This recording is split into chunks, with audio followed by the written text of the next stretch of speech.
നാളെ മുതൽ കേന്ദ്ര സർക്കാരിൻ്റെ വിഹിതം കൂടി നിങ്ങളുടെ അക്കൗണ്ടിലോട്ട് എത്തുവാണ്. 400 രൂപയായിരിക്കും നിങ്ങളുടെ അക്കൗണ്ടിലോട്ട് എത്തുന്നത്. 400, 500 ആ ഒരു രീതിയിലായിരിക്കും കേന്ദ്ര സർക്കാരിൻ്റെ വിഹിതം നിങ്ങളുടെ അക്കൗണ്ടിലോട്ട് എത്തുക. അതുപോലെ തന്നെ ഒക്ടോബർ മാസത്തിൻ്റെ ആ ഒരു ക്ഷേമ പെൻഷൻ എന്ന് പറയുന്നത് 3200 രൂപയാണ്. അതായത് ആ ഒരു മാസത്തെ 1600 അതോടൊപ്പം തന്നെ പെൻഡിങ്ങിലുള്ള ഒരു മാസത്തെ എമൗണ്ടും കൂടി ചേർത്തിട്ട് 3200 രൂപയായിരിക്കും ഒക്ടോബർ മാസം നിങ്ങൾക്ക് ക്ഷേമ പെൻഷനായിട്ട് കിട്ടുന്നത്. അപ്പോൾ ഈ ഒരു പൈസ നിങ്ങൾക്ക് കിട്ടുന്നതോടൊപ്പം ഇതുവരെയും പെൻഡിങ്ങിലുള്ള എല്ലാ എമൗണ്ടും തന്നു തീർത്തിട്ടുണ്ട്. അതുമാത്രമല്ല അടുത്ത മാസം തൊട്ട് മിക്കവാറും നിങ്ങൾക്ക് ഈ ഒരു പെൻഷൻ എമൗണ്ട് കൂടുവാനുള്ള ചാൻസും വളരെയധികം കൂടുതലാണ്.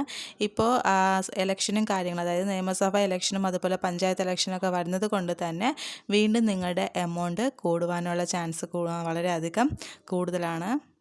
ഈ ഒരു വർഷം കഴിയുന്നതിന് മുന്നോടിയായിട്ട് തന്നെ എല്ലാ രീതിയിലുള്ള പെൻഡിങ് എമൗണ്ടും തന്നു തീർക്കുമെന്ന് ഓൾറെഡി അവർ പറഞ്ഞിട്ടുള്ളതാണ്. ആ ഒരു പെൻഡിങ് എമൗണ്ട് തന്നതിന് ശേഷം മാത്രമായിരിക്കും അവർ ഈ ഒരു പെൻഷനിൽ ഇൻക്രിമെൻറ്റ് കൊണ്ടുവരിക. അപ്പോൾ ഈ ഒരു ഒക്ടോബർ മാസത്തിൽ നിങ്ങൾക്ക് 3200 രൂപയായിട്ട് കിട്ടും. അതുപോലെ തന്നെ നിങ്ങളുടെ കേന്ദ്ര സർക്കാരിൽ നിന്നും കിട്ടുന്ന എമൗണ്ടായ 200, 300, 500 ആ ഒരു എമൗണ്ടും നിങ്ങളുടെ അക്കൗണ്ടിലോട്ട് എത്തുന്നതായിരിക്കും. അതിൻ്റെ വിതരണം നാളെ മുതലായിരിക്കും തുടങ്ങുന്നത്. അതുപോലെ തന്നെ ഈ ഒരു ഒക്ടോബർ മാസത്തിൽ 3200 രൂപയുടെ പെൻഷനും കൂടി കഴിയുന്നതിന് ശേഷമായിരിക്കും നിങ്ങളുടെ ആ ഒരു ക്ഷേമ പെൻഷൻ്റെ തുക കൂടാൻ വേണ്ടിയിട്ട് പോകുന്നത്. അത് ഈ ഒരു പഞ്ചായത്ത് ഇലക്ഷന് മുന്നോടിയായിട്ട് 100 രൂപ കൂട്ടുകയും അതുപോലെ തന്നെ നിയമസഭ ഇലക്ഷന് മുന്നോടിയായിട്ട് വീണ്ടും ഒരു 100 രൂപയുടെ ഇൻക്രിമെൻറ്റും കൂടിയാണ് ഇപ്പോഴത്തെ രീതിയിൽ പറഞ്ഞിട്ടുള്ളത്. അതായത് 1600 എന്ന് പറയുന്ന നിങ്ങളുടെ ആ ഒരു ക്ഷേമ പെൻഷൻ 1800 രൂപയായിട്ട് മാറ്റുമെന്നൊരു രീതിയിൽ റിപ്പോർട്ടുണ്ട്. അതുമാത്രമല്ല ഇത് ചിലപ്പോൾ 2000 രൂപയിലോട്ട് മാറും എന്നൊരു രീതിയിലെ റിപ്പോർട്ടും ഇപ്പോൾ വരുന്നുണ്ട്. എന്തായാലും ഈ ഒരു ഇലക്ഷനും കാര്യങ്ങളും വരുന്നത് കൊണ്ട് തന്നെ ഈ ഒരു പെൻഷനിൽ എന്തായാലും ഇൻക്രിമെൻ്റ് ഉണ്ടാവും എന്നതിൽ യാതൊരു മാറ്റവുമില്ല. പക്ഷേ എത്ര രൂപയാണെന്ന് മാത്രം ആ ഒരു കറക്റ്റ് രീതിയിൽ അത് വന്നിട്ടില്ല.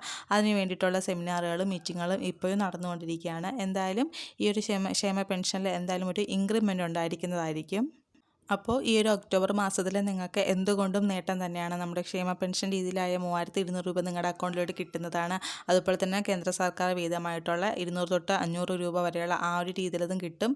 അതേപോലെ തന്നെയാണ് കേന്ദ്ര സർക്കാരിൻ്റെ PM സമ്മാന നിധി 2000 രൂപയും ഈ ഒരു മാസം തന്നെയായിരിക്കും നിങ്ങളുടെ അക്കൗണ്ടിലോട്ട് എത്തുക. ഇതെല്ലാം ദീപാവലി സമ്മാനമായിട്ട് തന്നെയായിരിക്കാം നിങ്ങൾക്ക് കിട്ടുന്നത്. അതുകൊണ്ട് തന്നെ ഒക്ടോബർ 20 മുന്നോടിയായിട്ട് തന്നെയായിരിക്കും PM സർക്കാരിൻ്റെ ആ ഒരു സമ്മാന നിധിയുടെ എമൗണ്ടും നിങ്ങളുടെ അക്കൗണ്ടിലോട്ട് എത്തുന്നത്.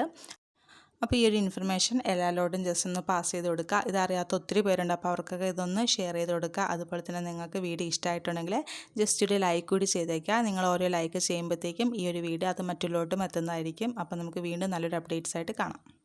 താങ്ക്